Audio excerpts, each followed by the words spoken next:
Okay, welcome back to the channel and to the show. This is the David Gilmour Studio Albums ranking video. David Gilmour, many of you know he's one of the three lead singers for Pink Floyd, and also he's the lead guitarist and does guitars in general. And I'm going to talk about, we'll start out, I'll talk about why and how David Gilmour, why he's one of my favorites and how that happened, and why I would even consider him to be among my favorites with my regular ones: King Crimson, Yes, Rush, Pink Floyd, Genesis, everybody. Music is it's how I relate to the albums and to the songs and the entire album. For me, David Gilmour has almost become a bucket list item. Man, I really hate that term, but I'll go ahead and use it because I just hate the word bucket list, but it's in the zeitgeist now. So because I've seen Roger Waters June 7th, 2000, and Nick Mason October 4th, 2022, and I missed the Division Bell tour because I wasn't really in the huge fandom stage yet. When David Gilmour tours since 2006, he only hits major markets in Europe and the USA, and he does a few nights. So, for example, for the USA, he came to New York, Chicago, and LA, and he does a bunch of nights in a row in those cities. Well, I wasn't able to go to that tour. I wasn't in the same financial position I am now as when I was a younger man.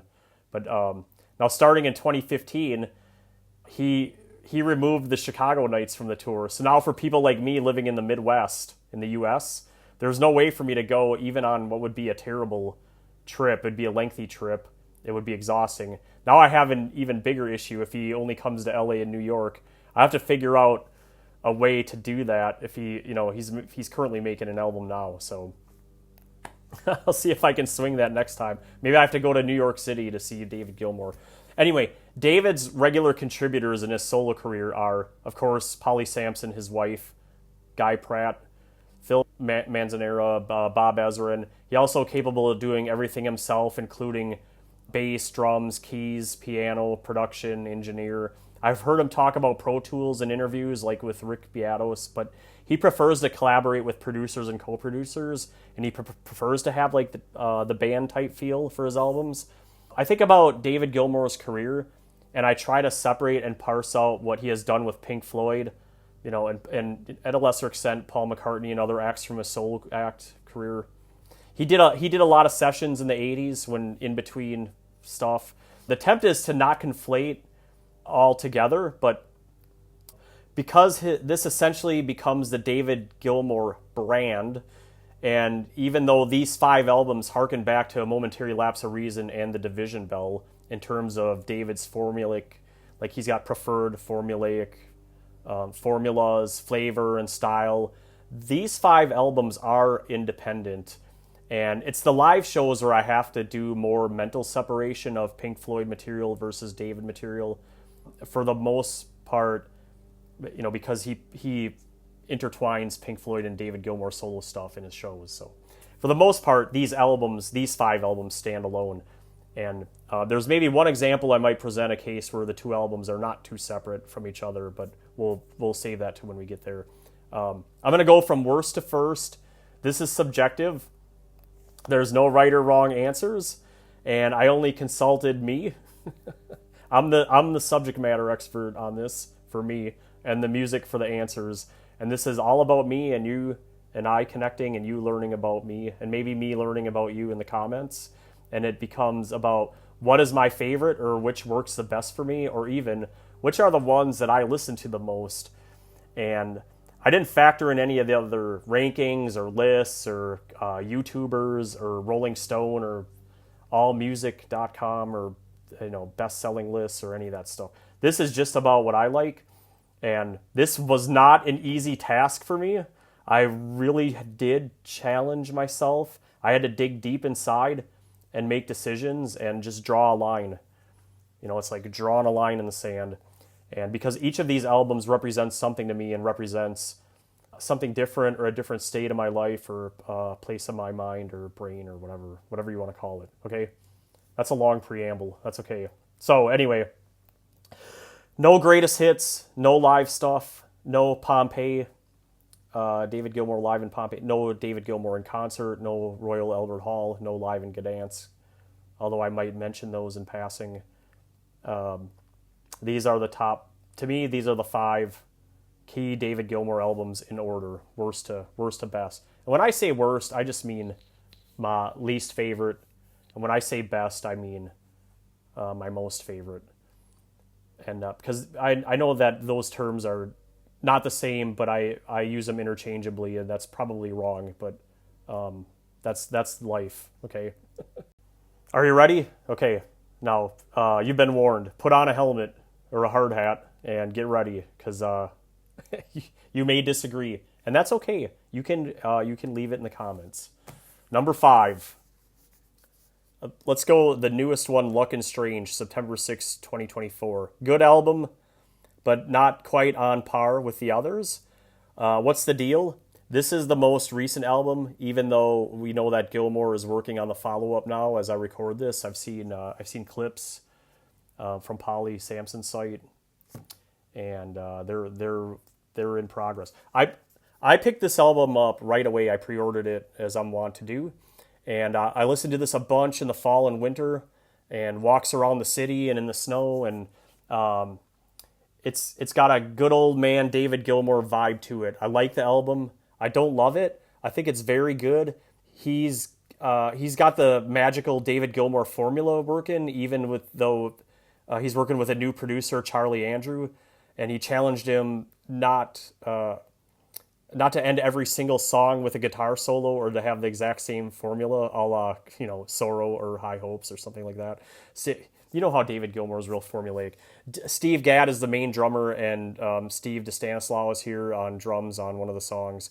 Guy Pratt's on that song, Rick Wright, because the recording precedes his death.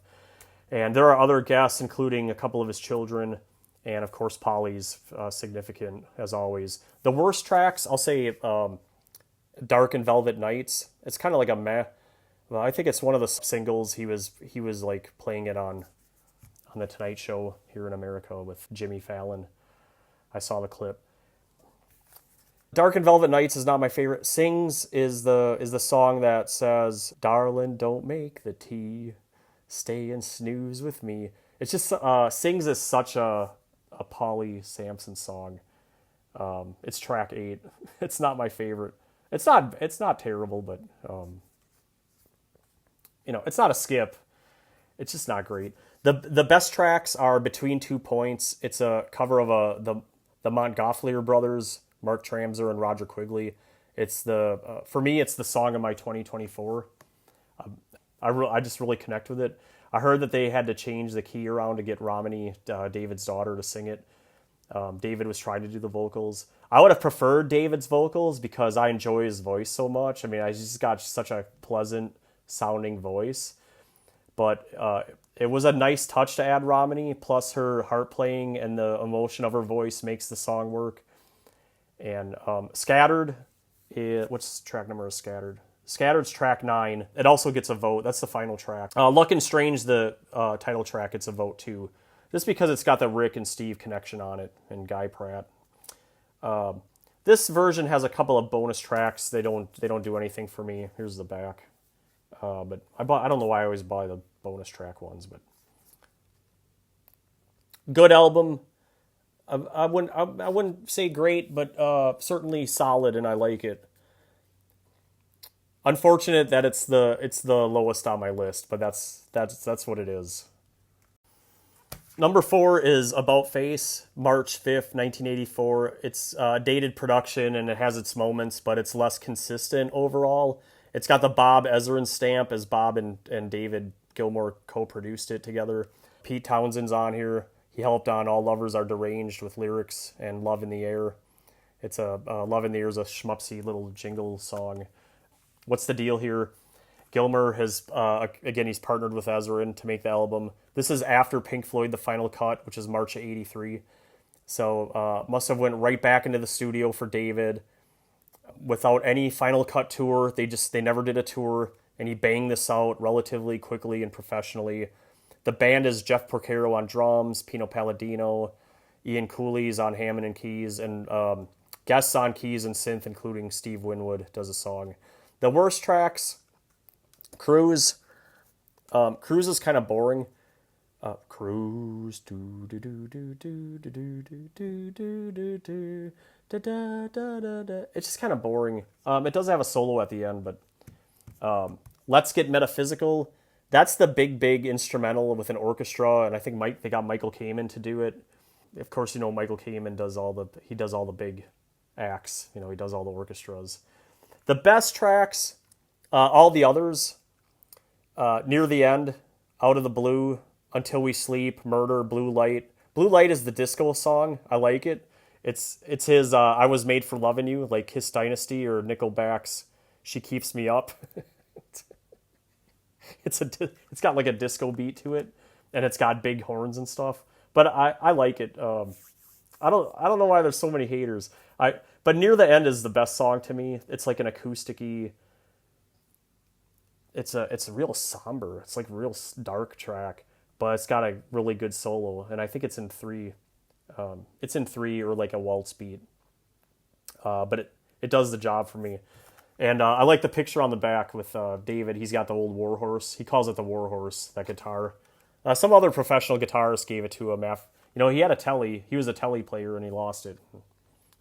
He's really proud of this guitar. And even though he sold all of his guitars, he still has that one. So, About Face. Let's put it number 4. Good album. Man, I've been listening to it forever, for like 30 years. And I don't listen to it much anymore, of course, especially over the last 20 years. But I did listen to it a lot back in the day, okay? Good album. Great album. Number 3, Rattle That Lock, September 18th, 2015. Better than I originally thought. Polished. Standout moments. All the regulars from On an Island are here, which makes me think these are the leftovers. I could be wrong. I don't really know the details about the recording and of the album and all the background and everything. It could be an entirely new project. I really don't know. And if I'm wrong, just correct me in the comments. I appreciate it, because I would like to know. It just seems like he has, Crosby and Nash are back, and that seems too convenient for me. That this is like a leftovers. What's the deal? Well, where do I even start? 10 years. I can't believe it's been 10 years. But 10 years ago, I pre-ordered this and got it. I hated this album. Oh, I really disliked it. Forever. I thought it was boring, lacking energy. I didn't like the vibe of the album. Then I put it away. I didn't listen to it for like 9 years. And then I had a transformation last year. And the roots go back to my birthday, October 2024.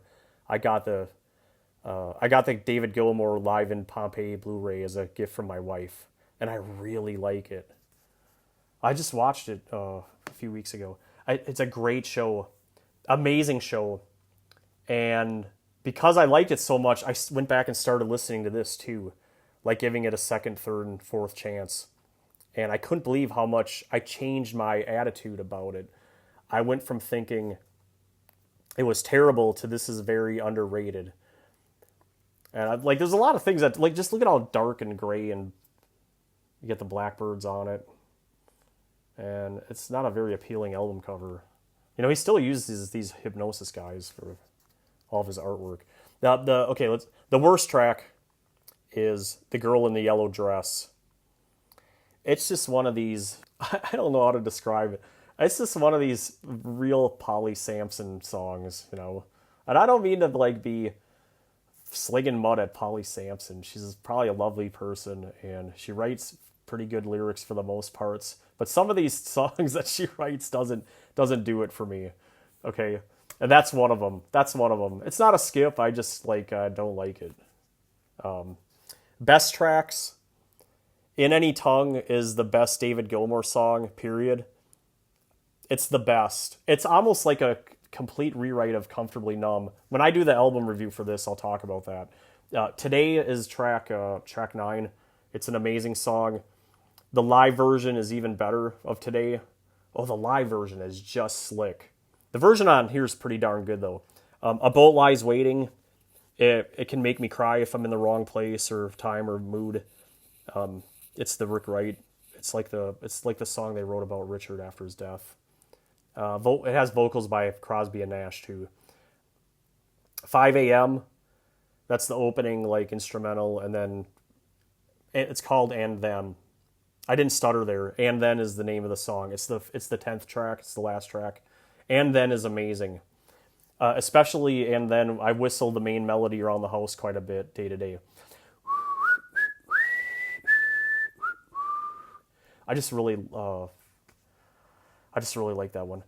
The title track I've grown over time to like, not completely hate. I really dismissed it at first, but it's okay. It's all right. It works.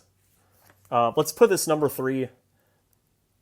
Rattle That Lock. It's grown over time for me. Now we're getting to the top. Number 2 is David Gilmour. May 25, 1978. Strong debut, raw and melodic, underrated musically. What's the deal? Well, I discussed this a little in the David Gilmour album review I posted a few weeks back, maybe a couple months ago. But this project was smushed in between Pink Floyd Animals and Pink Floyd The Wall. So it was Gilmour's attempt to put something down that felt like it was his work and not all of Roger Waters' work. And it's a terrific, ripping album of good, clean, stripped-down songs. And if you want to hear the detail about the album, you can do a search for the album review I made, and you can just listen to that because you know how it is. It's real detailed. I go track by track, and I talk about what I talk about. I like talking about it. But what's the worst tracks? Probably I Can't Breathe Anymore, or it's definitely... Those are the last 2 tracks, 8 and 9. Those aren't skips or bad songs, just the 2 that are not as good as the other 7 songs. Only 9 songs on this album. You know, it's definitely doesn't do much. And I Can't Breathe Anymore. David's got his he's got his really good singing voice going, but it's just kind of like a, it does that thing. Let's see, what are the best tracks? The other 7 tracks, all of them, they're equal. I like Cry from the Street. I always have. It's got like a ba-bum, bum, bum, ba-bum. And So Far Away, even though others may not like or differ with me on So Far Away, I like it. It's like a schmupsy piano ballad that he wrote. I like it. I don't care. Mihalis is a cool song. That's the lead track. It's an instrumental. Bum, bum, ba-da. And then There's No Way Out of Here. There Is No Way Out of Here is like a single. It's got like a single type.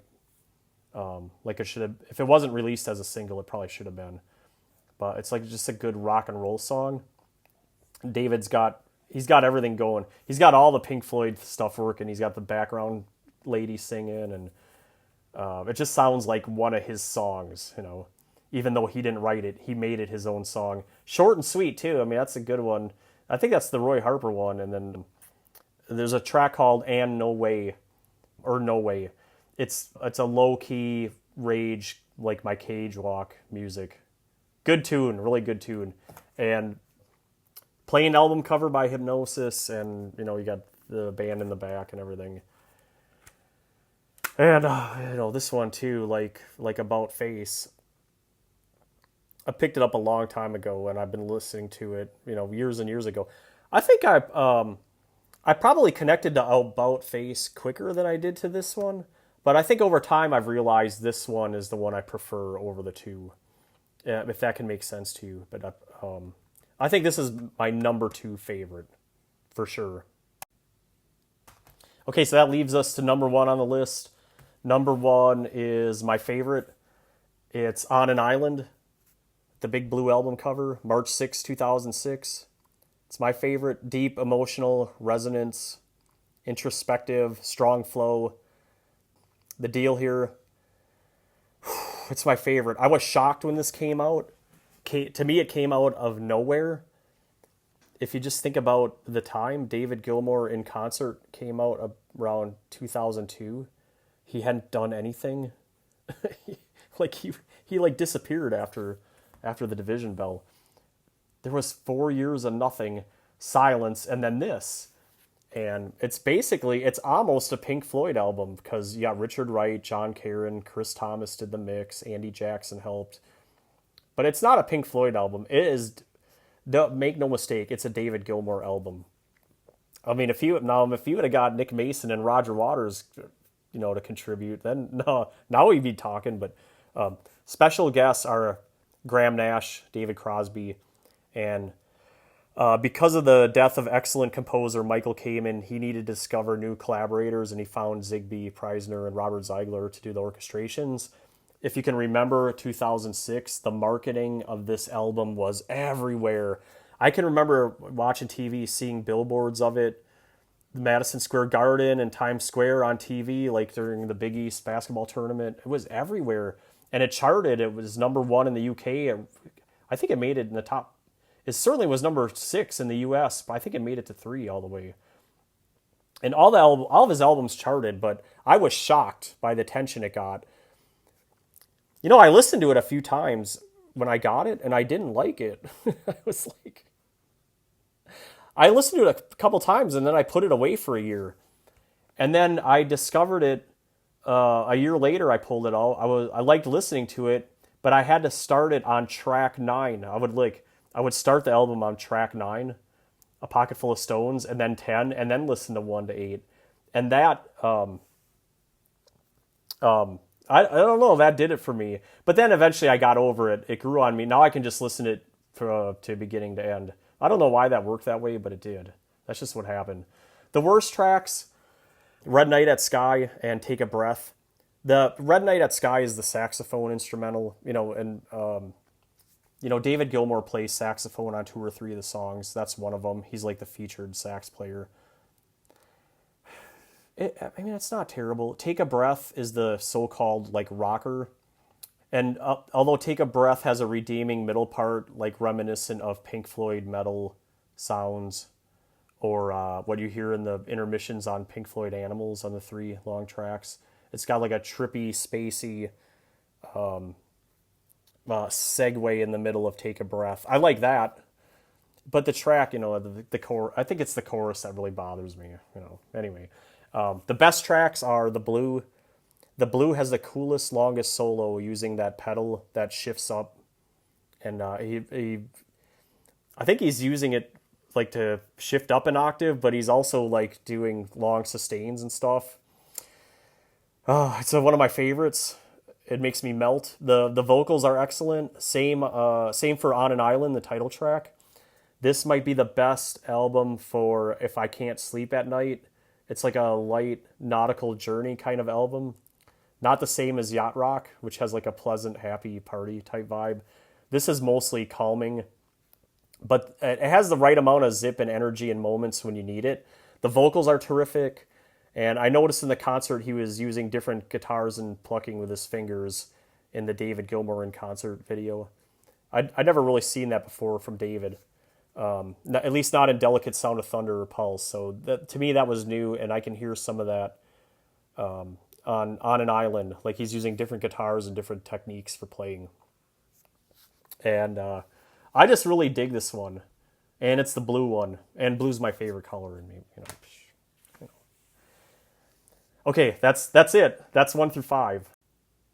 Now, there's this other album. We have to talk about Metallic Spheres, which is this. Can you guys see that? Metallic Spheres by The Orb with David Gilmour. Now, I've heard it several times, a handful of times I've heard it. I never really classified it as a David Gilmour album. To me, it's the Orb album. It's the Orb album. Produced and performed and mixed by The Orb, and Gilmour happens to be singing and playing guitar. The Orb's Alex Patterson and Youth, that's his name. They got permission to use Gilmour's multi-tracks, his guitar, vocals, loops, and they built the whole album, Metallic Spheres, around those recordings right here. Oops, I don't know why does it do that? So in a sense, Gilmour provided the raw musical source, and the Orb remixed it, manipulated it, layered their soundscape around that source. And it's so significant you can't overlook David Gilmour's presence in his strategic role. He is key, but it's not his project. It's not a Gilmour solo album. At best described as a collaborator with foundational input. I don't consider it a Gilmour album. and I wouldn't know how to, like, how would I even rank it amongst these five? It's not the same vibe and energy, and I would really have to dig into it and get really acclimated, like really bury myself into the album. Maybe I will. Maybe that's a challenge to me, but it's not like I don't know it. I know it. Okay, well, anyway, I'm done. That's the orb, and you probably maybe you love it. Maybe it's in your regular rotation. Okay, that's it. I'm done. I really like David Gilmour. He's awesome. He's just as an important part of Pink Floyd as the other three. Certainly, I think they're. I have sort of have this point of view that they are all equal, and people are always slighting Rick Wright and Nick Mason, but I think they're just as important.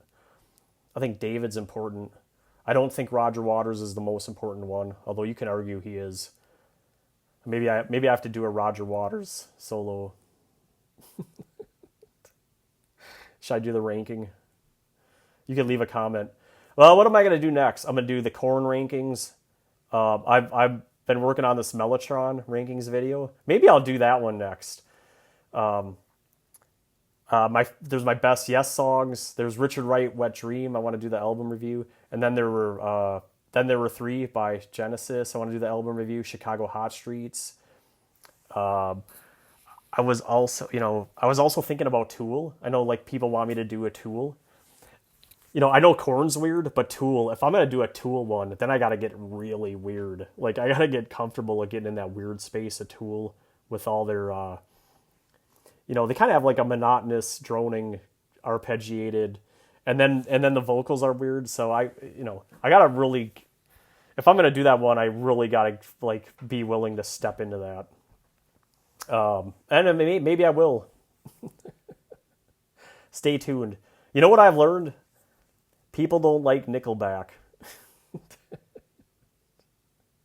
That's okay. Anyway, here's the 5. If you like this... Oh, we didn't do the rundown. Let's do the rundown. Number 5 is Luck and Strange. It's the most recent one. Pretty good. Number 4 is About Face. Like it a lot. Rattle That Lock is number 3. Number 2 is the debut, David Gilmour. And then number 1, my favorite, is On an Island. I think that's David right there, On an Island. Singing about the moon.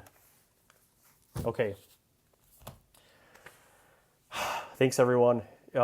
Certainly, I want to hear your ranking list in the comments. And you can like this and share it. And subscribe.